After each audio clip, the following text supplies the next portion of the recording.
Hi, and welcome to English-Fabule. Are you learning English? Great. Let's learn English with a very interesting story. Don't forget to subscribe, like, and comment. Let's get started. You know many famous brands like Nescafe coffee, Kit Kat chocolate, and Nesquik breakfast cereals. Maybe you also know Purina pet food or Vittel water. These brands seem very different from each other, but they all have one big thing in common. They all belong to one very large company from Switzerland. This company is called Nestle. Nestle has a small, friendly bird's nest in its logo. It is the biggest food company in the world. It owns about 2,000 different brands in 188 countries. This means a huge number of people on Earth are connected to Nestle, from its top leaders to young children working on farms far away picking cocoa beans in hot climates. On one side, Nestle shows a picture of a successful company. It has famous people in its advertisements, and its main office is in a beautiful part of Switzerland. It is known as the most valuable food brand on the planet. But many people see another side of Nestle. They believe the company has a very controversial reputation. This means many people talk about Nestle doing things that are wrong or not good. The friendly logo sometimes hides a different story. This book will try to answer some big questions about Nestle. How did a small factory grow into such a powerful company that makes billions of dollars? Nestle first started to help save babies' lives. So why do many people now call it evil or say it does bad things? What effects did Nestle have on different countries and people as it grew so large? We will look at how big companies work and what they sometimes do to make a lot of money. Nestle is a very clear example of how business power can change lives, for better or for worse. We will begin an investigation into how much power companies have and what they do to earn profit. 2. A good start. In the 1800s, life was hard for many people in Europe. Cities grew fast because of the Industrial Revolution. Families moved from farms to live and work in crowded city areas. These places often did not have clean water or good ways to clean up waste. Because of these bad conditions, many babies died. 1 out of every 5 children did not live to be 1 year old. Also, many mothers worked long hours in factories. This meant their babies sometimes did not get enough breast milk, which is very important in their first year. A pharmacist named Henri Nestle lived in a small Swiss town. Henri knew about the sadness of losing children. He had lost 6 of his own brothers and sisters when they were young. Wanting to help, Henri spent many years finding a solution. He made a special mix of cow's milk, wheat flour, and sugar. People only needed to add water, and it became a food for babies. It replaced breast milk when mothers could not breastfeed. Henri called his new product Henri Nestle's infant formula. He used his family picture, a nest with baby birds, as the logo. This baby food quickly became popular all over Europe. In its first year, almost 9,000 cans were produced. 6 years later, this number grew to over 600,000 cans, showing its great success. Hermann Nestle became an old man. He sold his factory and brand for 1 million Swiss francs and then retired. His timing was good. Another company in Switzerland soon became a strong competitor. This company also sold products like condensed milk across Europe. Seeing Nestle's success, the competitor made its own baby food. Nestle then started making its own condensed milk too. This began a long corporate war between the two companies. For 30 years, they competed fiercely. Their advertisements were very similar, making it hard to tell them apart. But in 1905, the Swiss government stepped in. The government decided to merge the two companies. This created a huge new company, the largest in the Western world at that time. By then, the company had factories in Europe and the USA. In 1911, it opened the world's largest condensed milk factory in Australia. This was truly a good start for a company that would become so large. 3. A bigger company. After the big merger in 1905, the company became even stronger.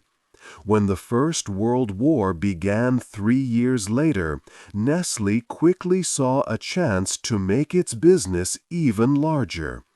Condensed milk, a product the company already made well, was perfect for armies during wartime. It did not spoil easily, making it safe for long journeys, and it was simple to transport to soldiers.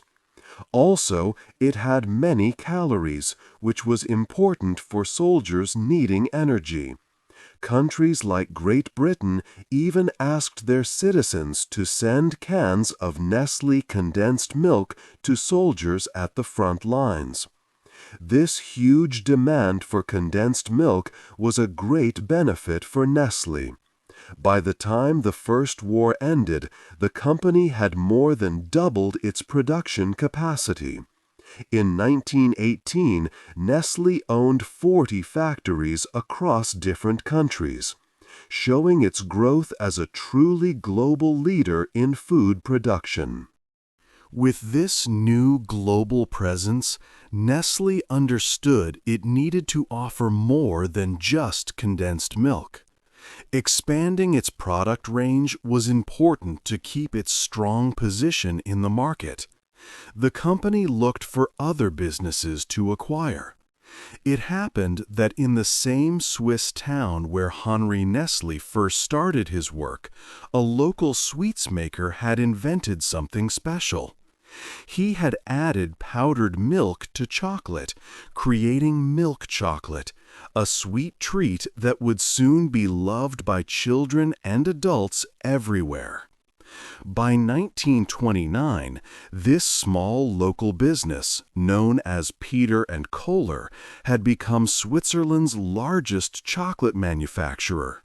Nestle saw its value and successfully bought the company.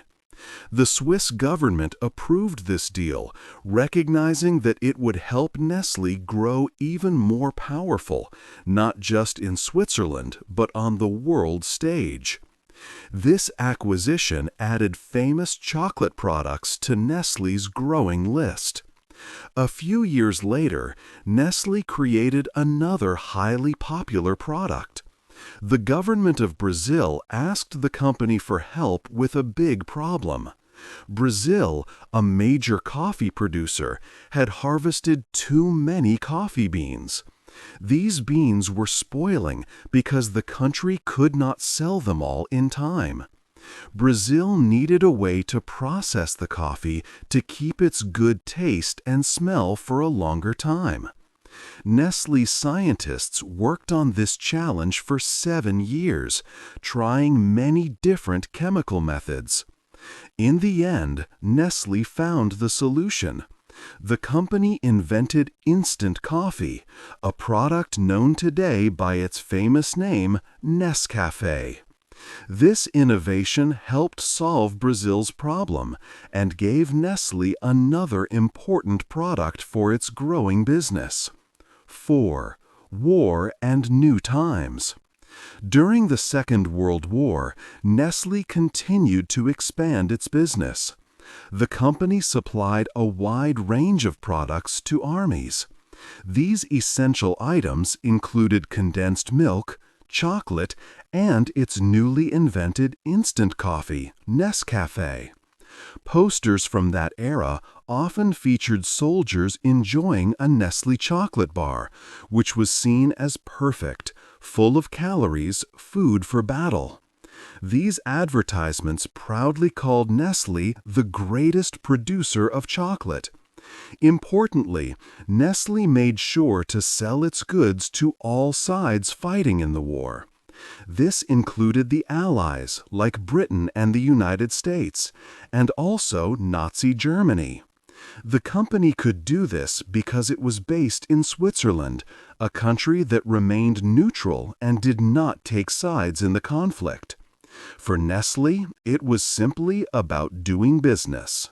This approach to business during a global war proved to be very profitable for Nestlé. In 1938, before the war began, the company's total sales were around $100 million. However, by the end of the most destructive war in history, that figure had impressively doubled. The war itself, despite its terrible cost to humanity, became a time of great financial growth for Nestlé. The end of the war not only boosted Nestlé's profits, but also brought big social changes. These changes created new opportunities and markets for the company's products. Soldiers who had grown used to having Nestlé's coffee and chocolate during their time at the front continued to buy them after returning home. More significantly, the war changed the role of women in society. While men were away fighting, many women started working in factories and other jobs. This trend continued strongly into the 1950s, after the war ended. Women increasingly chose to work outside the home more often, moving away from the traditional role of only being a housewife. This important shift in society was very good for Nestlé's first product, infant formula. Nestlé saw this new situation and made its infant formula recipe even better. Following this, the company launched a very big advertising campaign. This campaign worked to convince people that Nestlé's formula was just as good as, or even like, breast milk. The message was clear.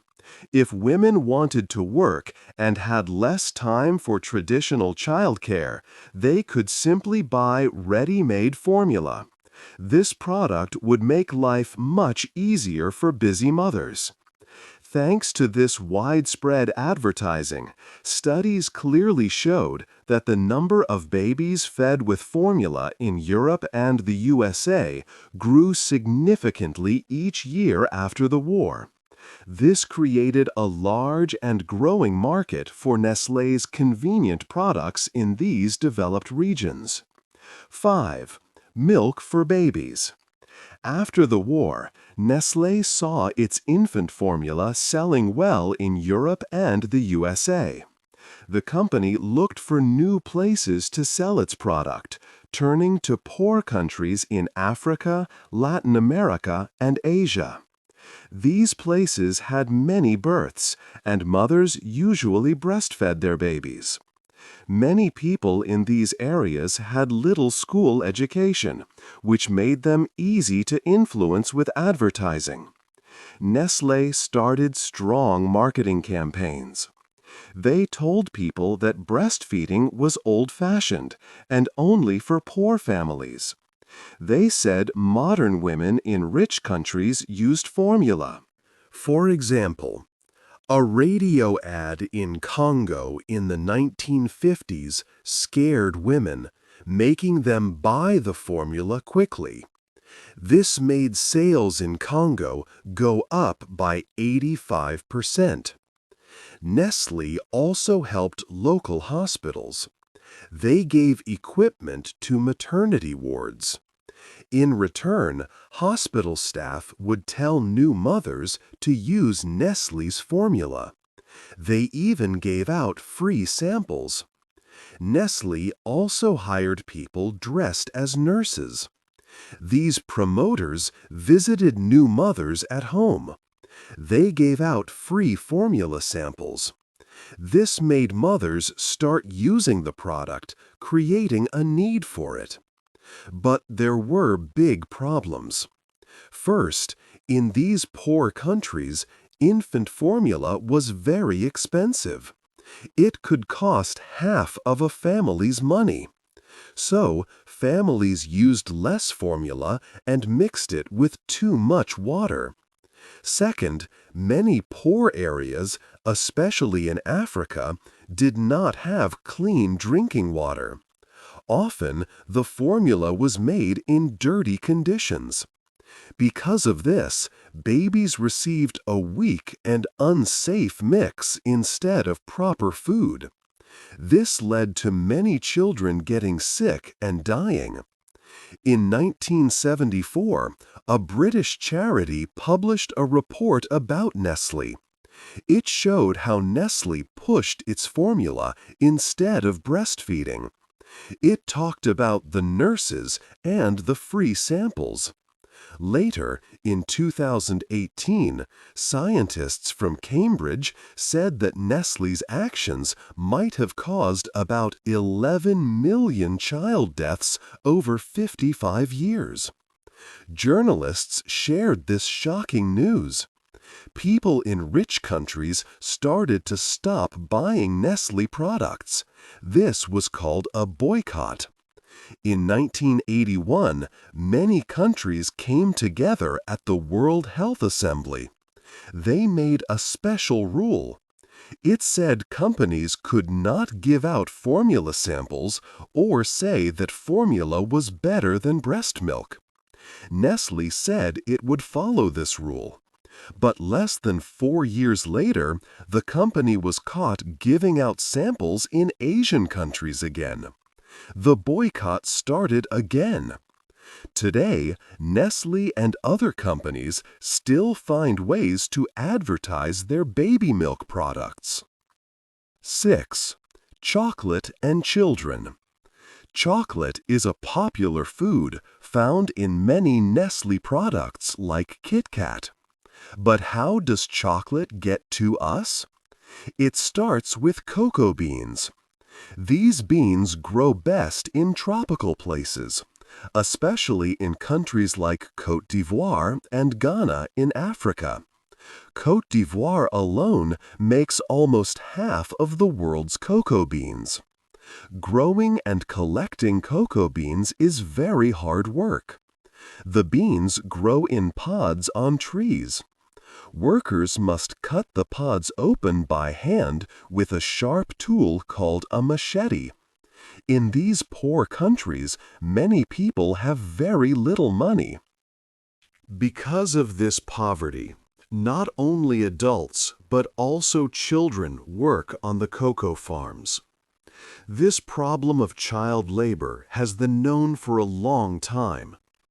At first, big chocolate companies did not do much about child labor. But after journalists wrote about it, things changed a little. In 2001, many big chocolate makers, including Nestle, made an agreement. They promised to try hard to stop child labor in the cocoa industry by 2005. Nestle even worked with an organization called Fair Trade. This organization checked farms to make sure no children were working there.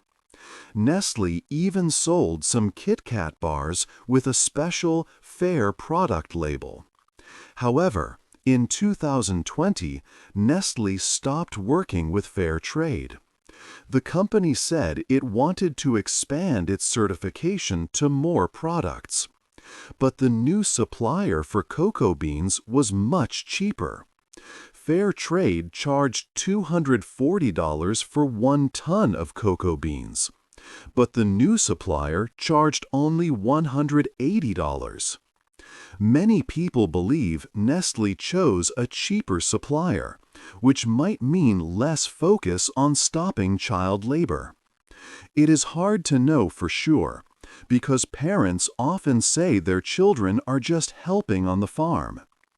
Besides child labor, growing cocoa beans also causes another problem: cutting down trees. Cocoa trees need shade from taller plants. This has led to farmers clearing land illegally in natural reserves in Côte d'Ivoire. They cut down trees to plant more cocoa. This harms the environment and the protected areas.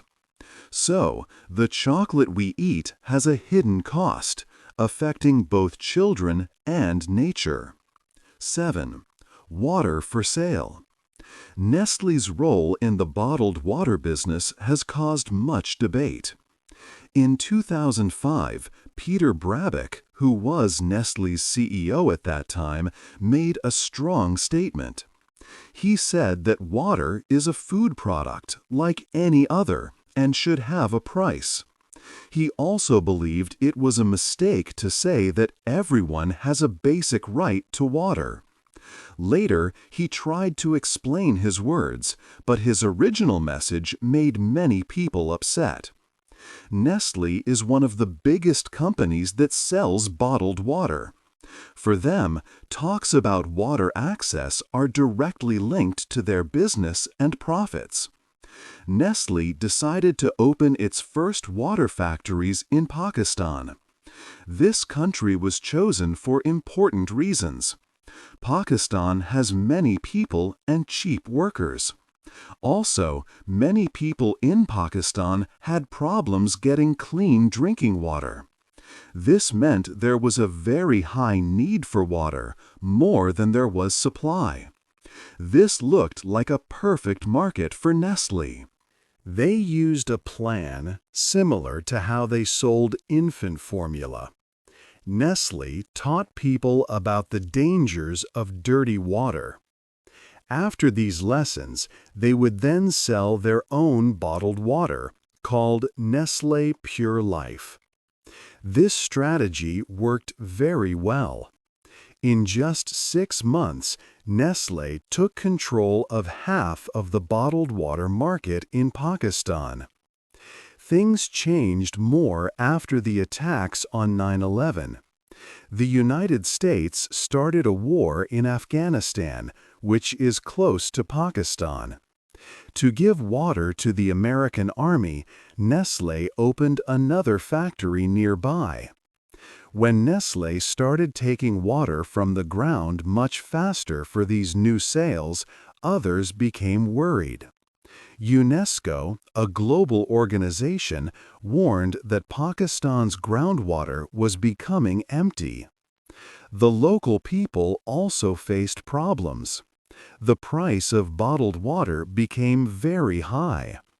In 2002, a large 1.5-liter bottle of Nestle water cost as much as a family dinner for 4 people. Many poor families could not afford this water. Nestle said that it was sad if some people could not buy their water, but it did not mean they should stop selling it.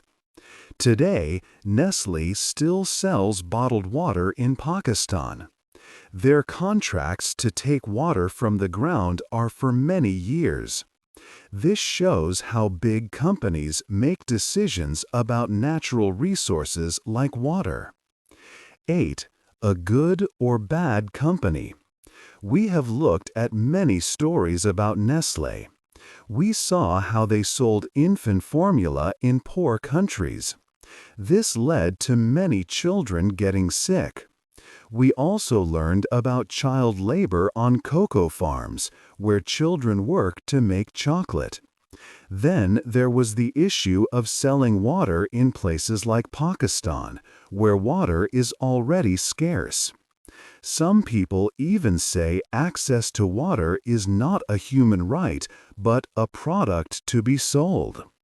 These are big problems that have made many people question the company.